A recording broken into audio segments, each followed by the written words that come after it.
Hey there, everyone. Don't know if you're about, but it's Friday night and a time to just hang out together and talk about whatever is on your mind. So, got a couple of different ideas if you're interested. We've been having conversations throughout the week about a variety of things. Hey, Mark Wells, where are you this evening? Tell us where you're logging in from. We are definitely in a situation where we have nothing to talk about but what we want to, and the idea that we could pick any old topic and dig in, we're certainly able to do that.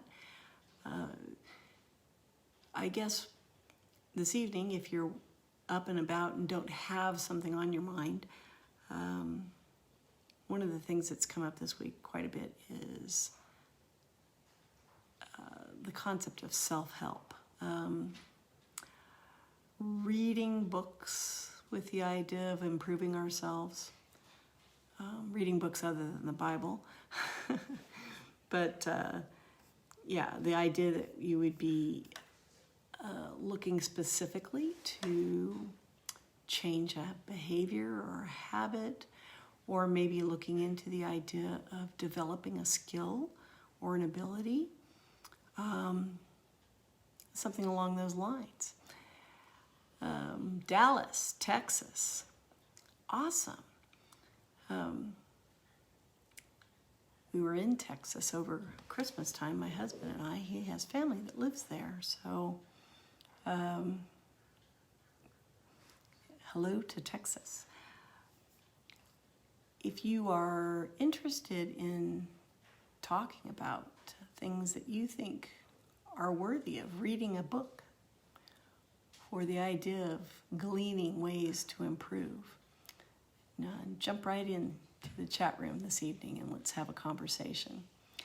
Hi, Bo from Denmark. Nice to see you. Welcome. And Michelle, where are you logging in from this evening? It would be very beneficial to have you share that with us, just because it's fun.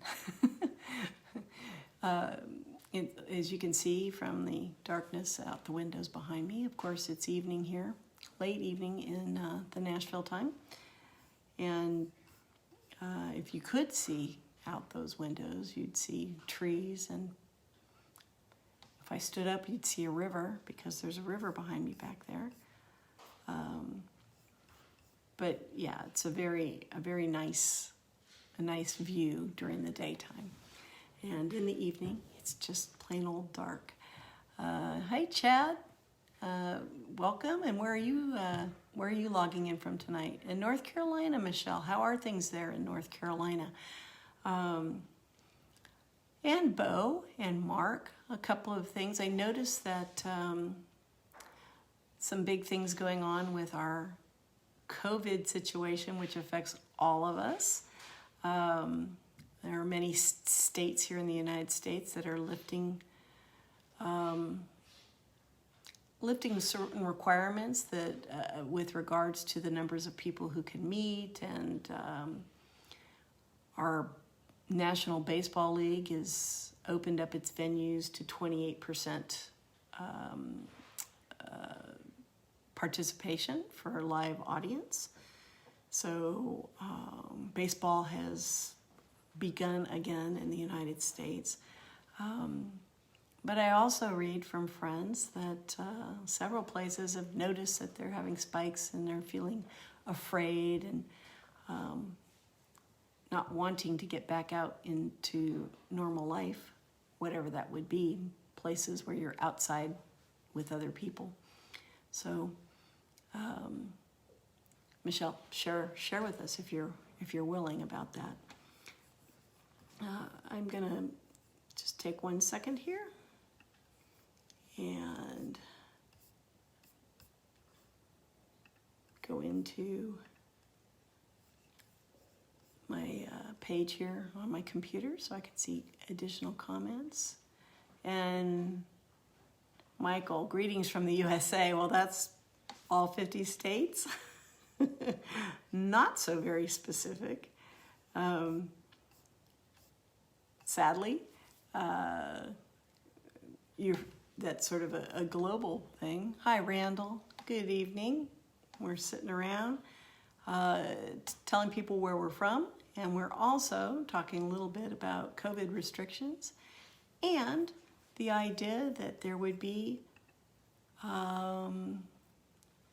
anybody interested in talking about their latest personal venture into self-help, whether you do that through your reading in the Bible or if you enjoy reading books that give you ideas about changing behaviors or developing new skills. I mean, really and truly, reading alone in and of itself is self-help because we benefit every time we read, but there is a whole genre of books out there and articles with the idea of imparting wisdom to us that we can use to make our lives and the lives of those we love better. Bo, you are all going to have the vaccine, so you're up and running in August, they say. And Michelle, self-help, huh? Yeah. Mark, no new books to mention lately. Metal Devo and NIV, looking forward to joining the Fight Club with some of the other men at your... I'm guessing it's going to say what it's for. There we go. Psych major, understand.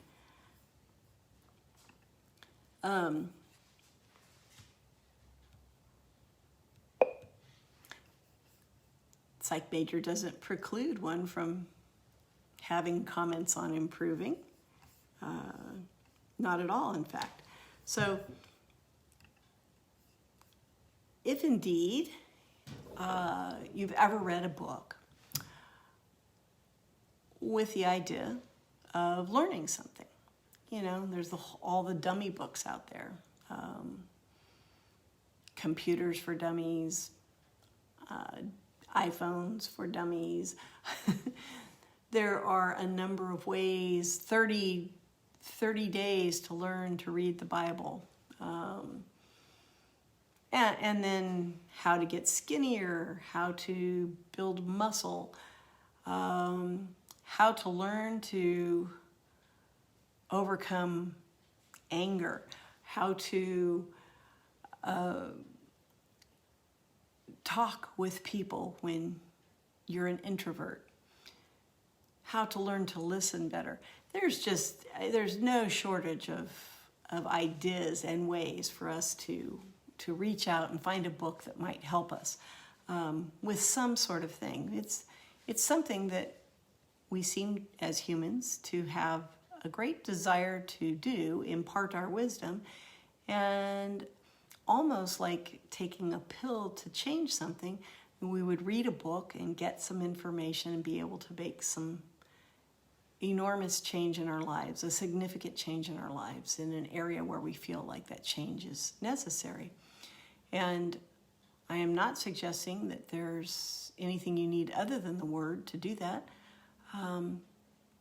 I am saying that there are tons of amazing books out there written by people with wonderful things to share that we can all learn from. I'm just wondering if anybody has participated in that lately, and if you have, like what? Exploring the Bible. Yes, the Bible is a great book to be doing that. Hi, Dave Plunkett. Welcome. I noticed that there was a new book out about women in the Bible, the stories of women in the Bible. And I'm trying to think of the name of the author. I think her name is Breen. I'll look it up here for you. And I have not read this yet because it's somewhat recent, and I've only recently learned about it, but I heard the author talk about it a little bit, and it made me curious as to what it was. Shannon Breen, Brean, and it's The Women of the Bible Speak. 16 women and their lessons. And I think how she did it was she took stories of gals in the Bible and paired them up two at a time to compare and contrast their stories. And I don't know about you, but I find the stories of those in the Bible to be incredibly interesting.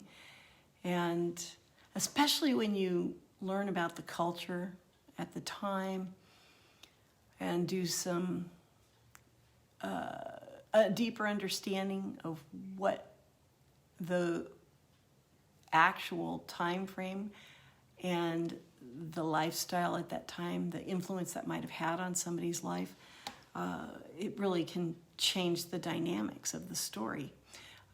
People talk about being able to go to Israel and walk on the walls that Nehemiah built. And I have been blessed to be able to do that and to sit there and open up the Word, the Old Testament, and read some of the story and realize that I'm sitting on a piece of history that I can touch and feel that piece of history as I'm reading about it. That's always really special. But we can have almost that same experience by just digging in a little bit and exploring the cultures, the times, the behaviors, the expectations at the time of the stories that we're reading in the Word, and get the same kind of sort of boom impact. And so the author Shannon Breen was discussing this on a newscast that I was listening to, and it just sounded very interesting. And there's not a lot of books written with a compare and contrast about the female characters in the Bible, but there are a lot of books written about the characters of the Bible. And those are some of the best how-tos, right? Because it's a life being lived, and no matter the greatness of the individual or the renownness of the individual,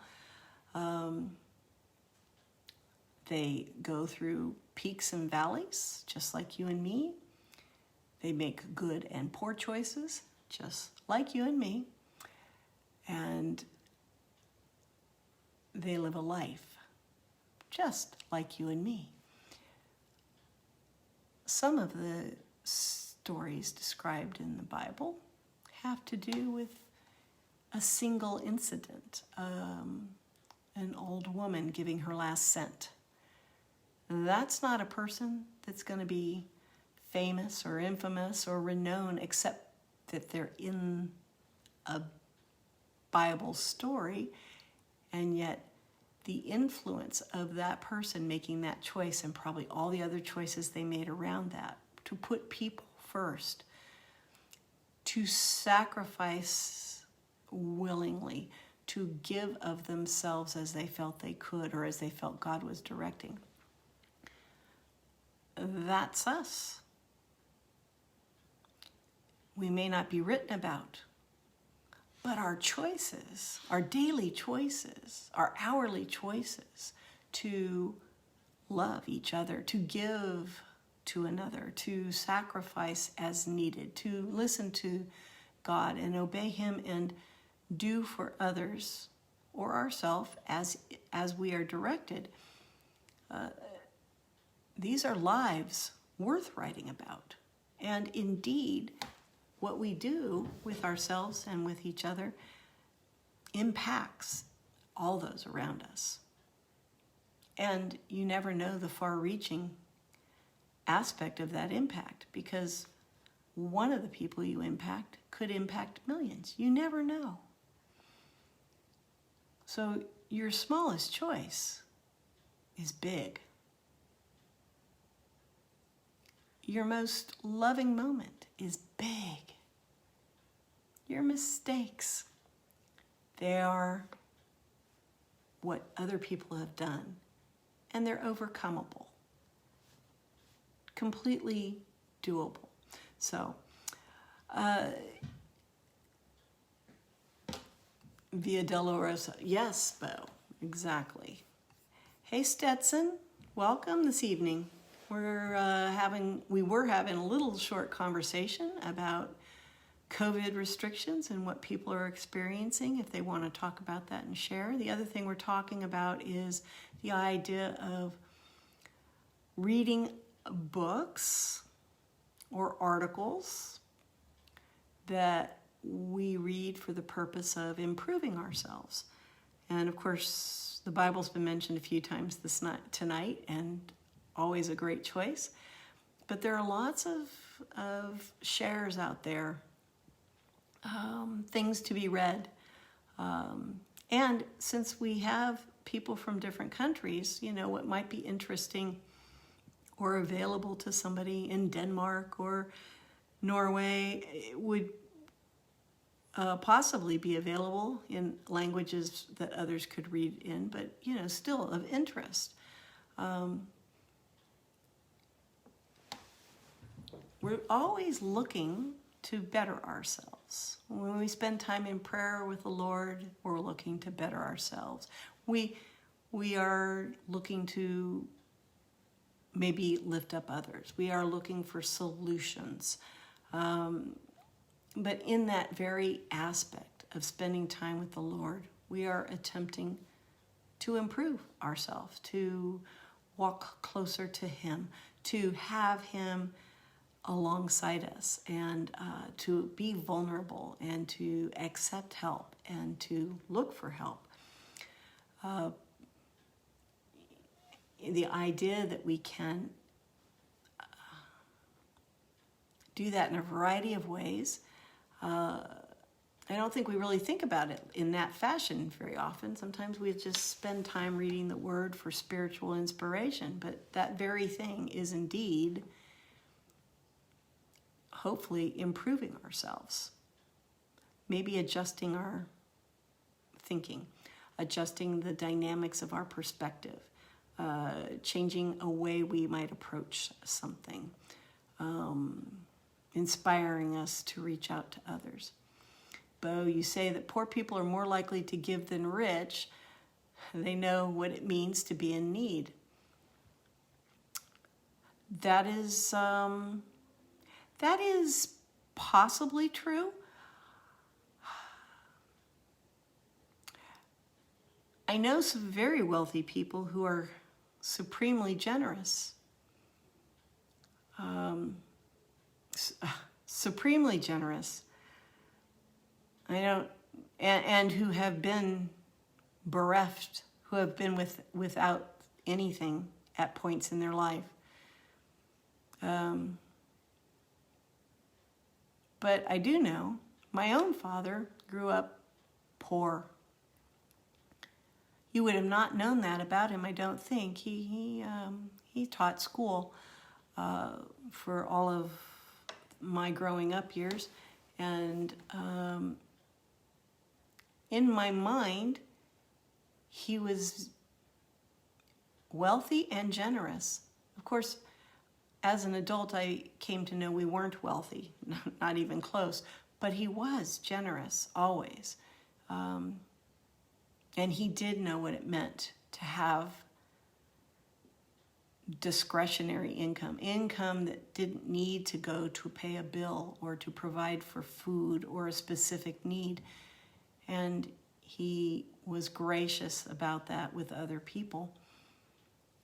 But I do know men and women who are extremely wealthy and are extremely generous. I know them personally.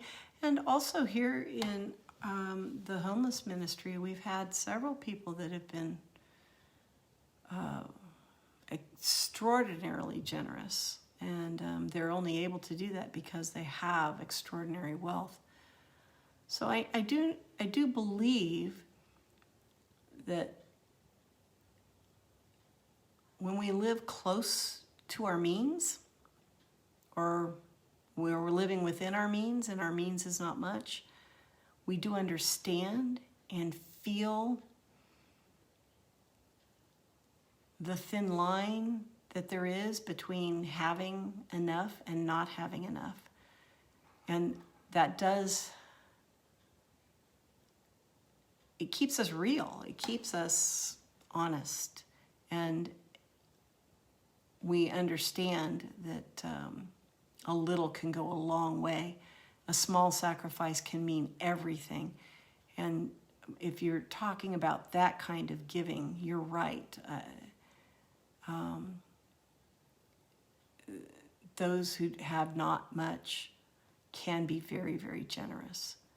But it is a mindset, and I've certainly known people who are not wealthy and they're stingy as heck, and who are wealthy and are as generous as anyone could be.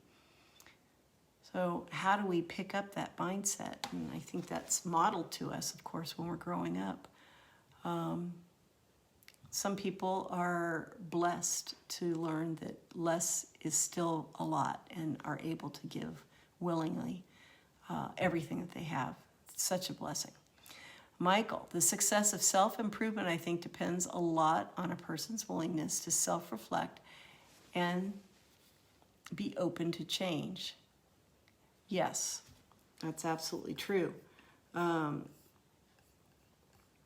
If you're not interested in doing that, and I think you go on to say that, although I can't see all the rest of your comment, if you're not interested in doing that or you're not willing to do that, then of course you can be exposed to all the wisdom in the world and nothing changes, right? That's such a great observation. And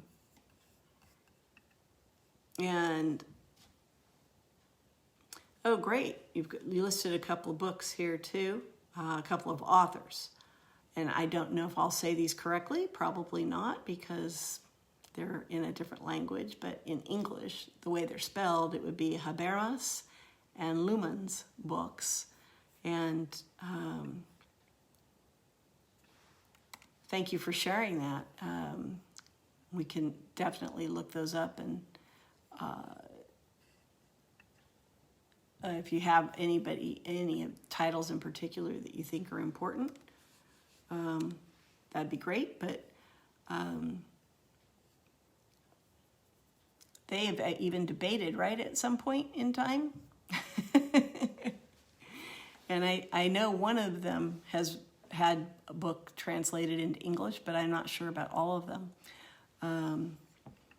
But thank you for sharing those authors' names with us so that we can look them up. That's great. And what a blessing to be able to get scholarly input from abroad.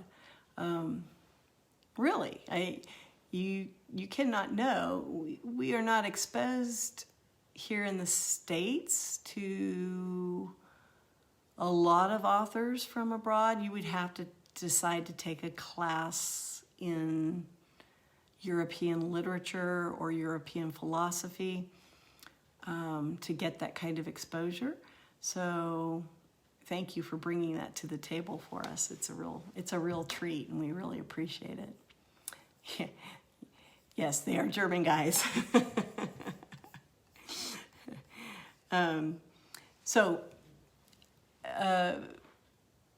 Michael, you mentioned that the idea that we're willing to make some changes is so true. Do you find yourself reading the Word and having yourself in that mindset as you read the Word? I actually confess I don't sit down and read the Word with that at the forefront of my mind. Rarely. I don't sit down and think about reading the Word as a way for me to change. And yet, that is often the thing that happens from reading the Word, from praying, and from meditating and spending time contemplating what I've read. That would be an interesting approach, to sit down to Bible study with that in mind. usually Bible study, or the ones that I've done in my life with people and myself. I'm focusing on a theme or a concept, and the idea of self-improvement is sort of an offshoot of that. It's not the main theme, but it really ought to be. It would be a great theme, because honestly, spending time in the Word, letting God's Word marinate inside of us, inside of our heart and our brain, is a great choice, a great way to have a different view on it. And honestly, it's always a good idea to sit down and read the Word with a fresh perspective. For those of you who have been reading it for years and years, and maybe have a good portion of it memorized, we don't want it to be old. So different translations are helpful to keep it fresh in our minds, but also approaching the purpose behind the reason we're sitting down to read is, having a fresh thought to do that is a great way. So the willingness to sit down and have God adjust us like an emotional, spiritual adjustment instead of a chiropractic adjustment in our approach. What we might take away from that would be different than if we just sit down to casually read the Word. Bo, you say, the way of a Christian is very simple. Hear what God and Jesus says and then do what he says. A person after my own heart. Pastor Bob and I have had this conversation a bunch of times. In my early years as a Christian, my early months as a Christian, during some classes that Pastor Bob was teaching, I would often say just that in my brain, thinking as I hear people go on about their take after reading the Word and discussing things, sometimes to a very infinitesimal detail, and I would be like, it's very simple. This is a simple thing. God tells us what to do and we go do it. And you are right, at its core, it is. And yet we as human beings, we seem to need to make it a little more difficult than that. And I know, even as simplistic as I like to think I am, a lot of life is gray. Most of life is gray. And so sometimes that infinitesimal detail is something that gives me or somebody else a little bit of a extra foothold to understand how we can approach or implement something or better understand what God is telling us. But you're right, Bo, we often do make things so much harder than it needs to be. There is a good portion of life that's kind of black and white, and we don't need to make it harder than that. Michael, you think it's easy to get out of the mindset of reading the Word for our own growth and allowing God to move during that time. Yes. Yes. It is easy. Maybe never even be in that mindset, right? Maybe because, as I mentioned, I don't think I ever entered a group Bible study where the concept was we were reading it for our personal growth.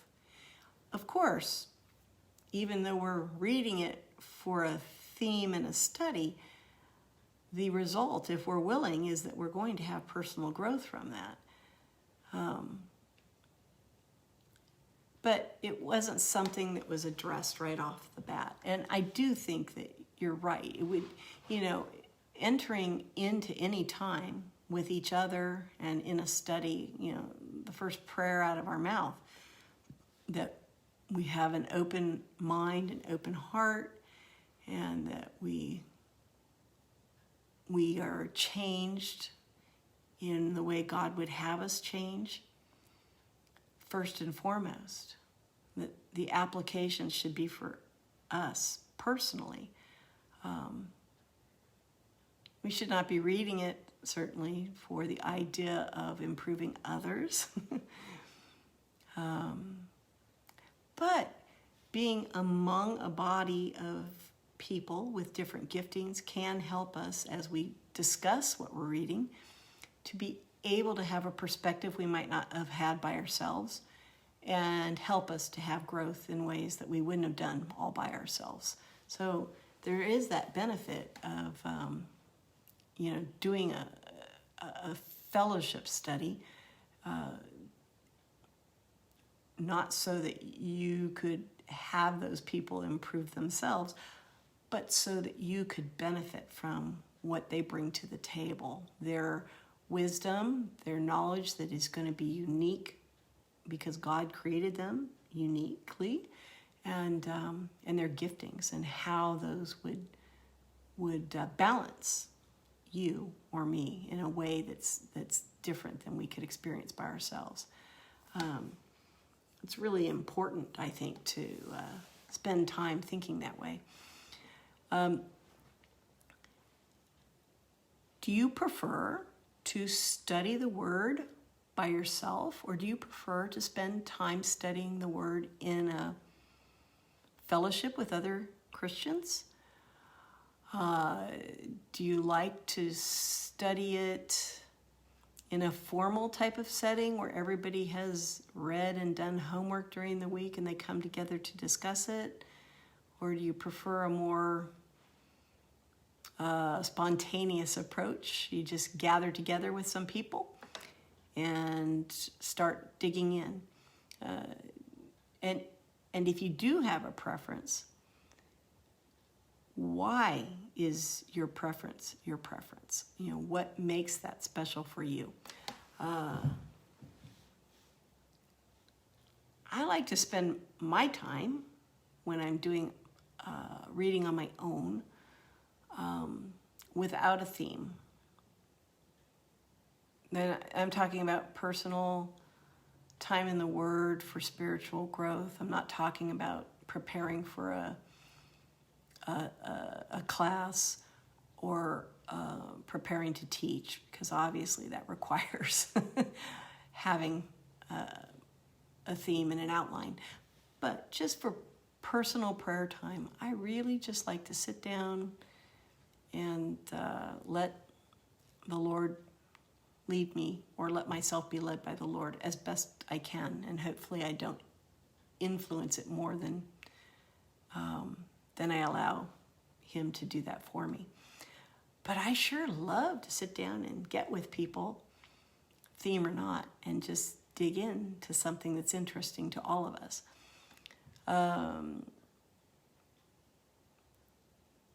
Yeah, Bo, so we are the body of Christ, and it doesn't matter to you. You'll take what you get, I guess. And Michelle, you like all of the above. Well, that's awesome too. So being with people and their interpretation. Yeah, isn't that, I really do enjoy that. I think I like reading books and biographies and the Word too, but I mean specifically for that, so that it's interesting. My brain finds it interesting to be in other people's shoes, and as best as I can without being inside their head, to learn how other people think and the events that cause them to make choices in their life in certain ways.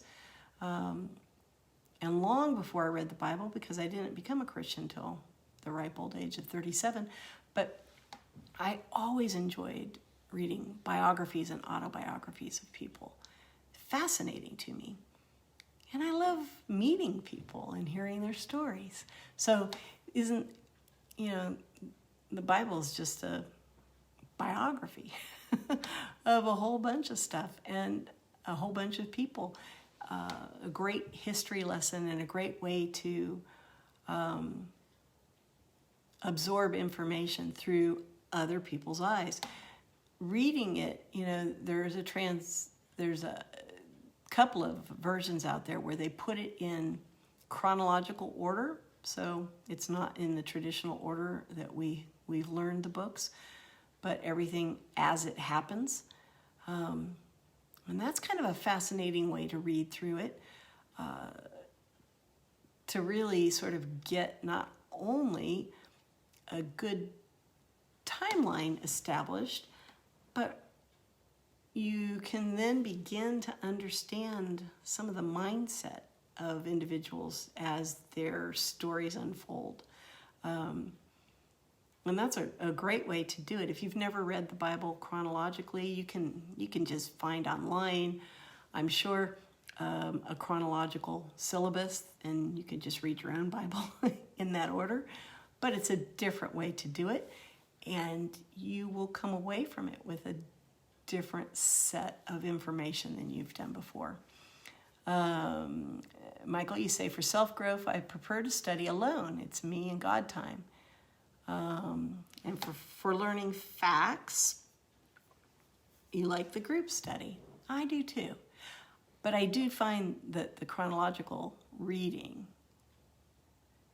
gave me a lot of extra facts that I probably wouldn't have picked up in a group study unless we were doing the group study or reading the word in the chronological order. Because some things, it's hard to keep the context of the timeline and the culture and the time frame. If you do a study in a book, it extracts you from the being set in the culture and the time frame. So it's just a really interesting way. And I don't, if any of you have ever read it in a way that you felt was interesting and different than some of the more traditional ways where you just hone in on a theme or a book, I'm totally interested in hearing about that. Reading biographies and getting old, huh? Me too. Yeah. Well, every day I'm a little older, right? And but my mom's older than me, and she's still here, so I still feel young. And biographies have been around for forever. And there's just tons to read. I think there's so much more available in this last century than there were ever in the scope of humanity.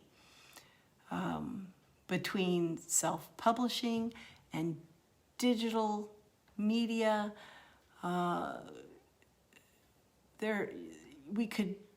you could never begin to read, a 0.25% of everything that's available, and that would be reading every day, all day long. There's just so much out there. So if you have particular things, I get caught up in different things. I might decide that I wanted to read at one point about the Alaskan gold rush times, and another time I was interested in the wars in the Middle East throughout the Dark Ages, religious wars. I read fiction or biographies. I do find war history a little dry. The regaling of battle details, the flanking of an army, if it's not attached to Middle-earth, Tolkien, or some other interesting fiction, I struggle with those battle histories. They just don't really make my heart sing. And that's another reason that reading the word can make some of that a little more interesting, because it's a snapshot in time, and you're not just spending 500 pages on a general's recounting of the battle strategy. Maybe that's true also for different kinds of sports. My dad was a coach as well as a teacher, and they had playbooks for, in the United States, football and not soccer, football, American football. the teams would have to learn these voluminous playbooks. And they're a little bit like a battle strategy, but not as dry for me, maybe because football's a little more interesting than battle. But still, it's a lot to memorize, and it's very meaningful if it's something you're interested in and you want to do. And so if you are in the military or have an interest in that, it might be much more exciting.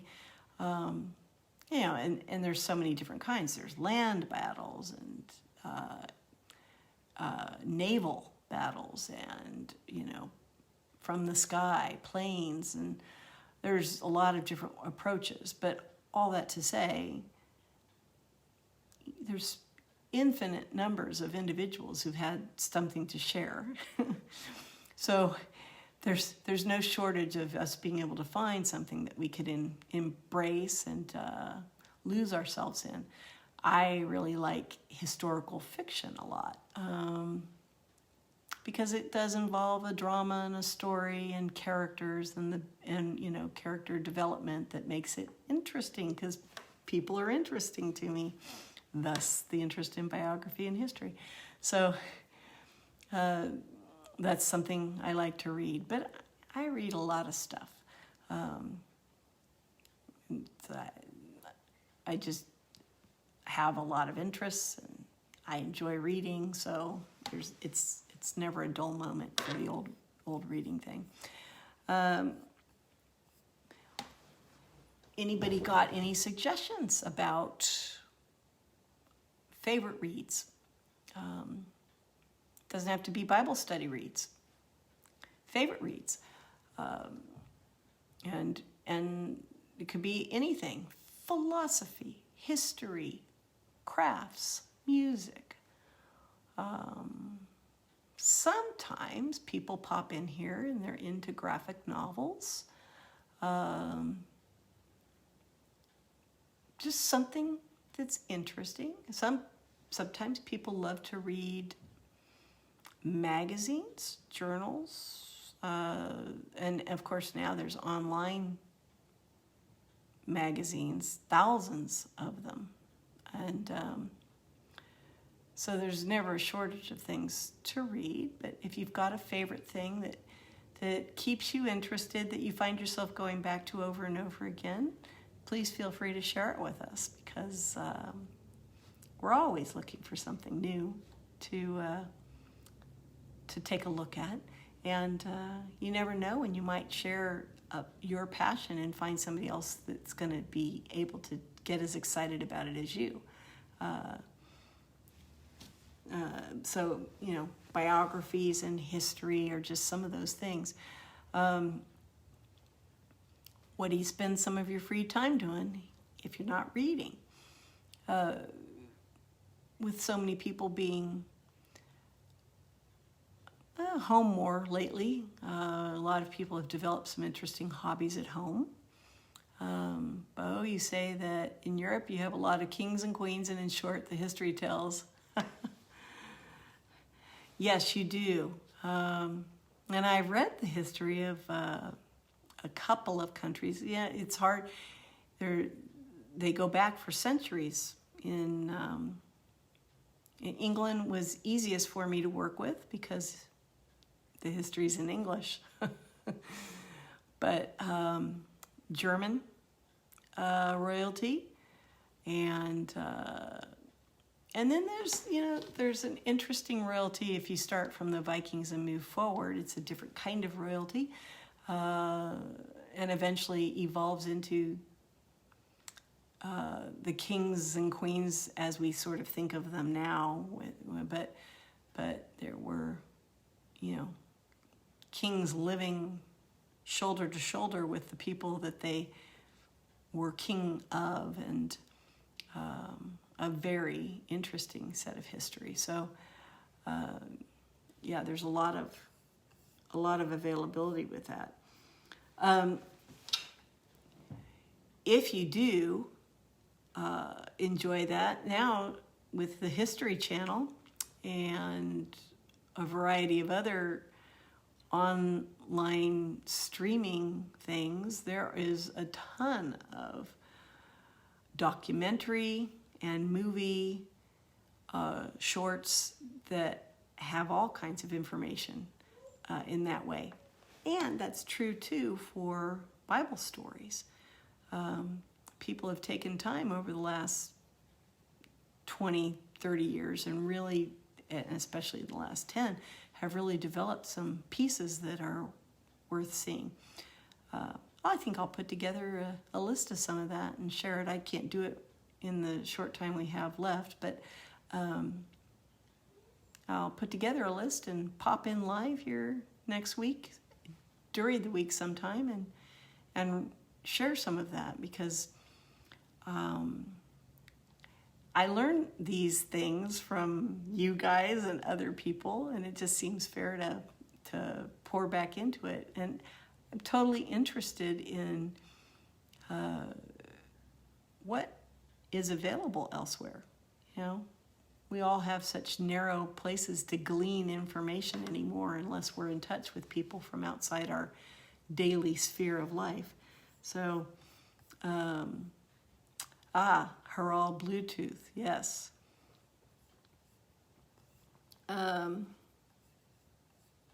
Yes, and isn't it true that the early kings and queens, you know, now the royalty, they are so removed from their people. But in the development of that royalty, yes, many of them were people aspiring to do their best, and yet just flawed human beings like the rest of us. Maybe crooks, maybe people who got caught but were successful, maybe just big bullies and were able to fight their way. However they got to the place where they were representing their people, for years they were just people. And even then, you know, the Vikings had their myths and lore and their gods, and the tall stories that were told, even just within a century of a king, you know, the truth would be expanded to be mythical. And the stories were verbal. They were oral tales, you know, carried down through the years. Some of them written down, a lot of them in song form. And that's in the Bible too, right? We have psalms, songs,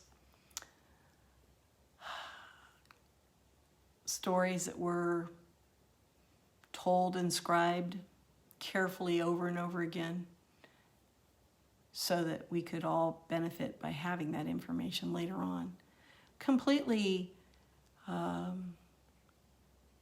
supernaturally. I mean, the history of how the Bible was compiled and put together and the accuracy of it. Another great conversation, but really, truly very interesting.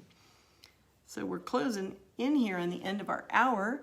Let's see, Michael, for me, this book was very helpful in growing in my faith, and I'm hoping that the rest of that comment will show up here for me, because I can't see the name of the book.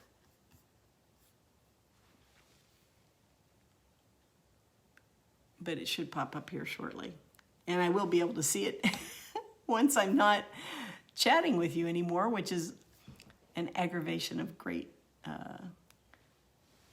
aggravation, because of course I always want to be able to see the name of it. But World War II was very important, that the English Queen and the Norwegian Queen had personal contact to Roosevelt. Yes, that's true too. You know, World War II had so many pivotal moments in it where, had certain contacts not existed between the leaders of certain countries, things, and individual battles, and then on a more individual level, just people coming together and doing things at an individual level. The Battle of Dunkirk, which is a famous British battle, and a movie was made about that in the last few years. That turned the tide in a number of ways. But yes, you're right, absolutely. All these little intricate details. And there are stories and books and movies and lots of things available if you're interested in following little paths where it brings me back to where we started at the beginning of this. Our impact, we never know our impact. We never know that our smallest decision might become our biggest legacy. We just don't know. So the point at the beginning of our hour together was the choices we make, one at a time, small to large, have an impact on the world. And you don't know the final outcome, the final ripple. Some choices, the single choice is made, and it doesn't impact anything much more than you. Other times, the choice is made and it impacts you and some people around you. And then the ripple effect keeps going. And it can continue on and on and on. And you may set the world on fire with your own words. You may set somebody else on fire and they set the world on fire with their words.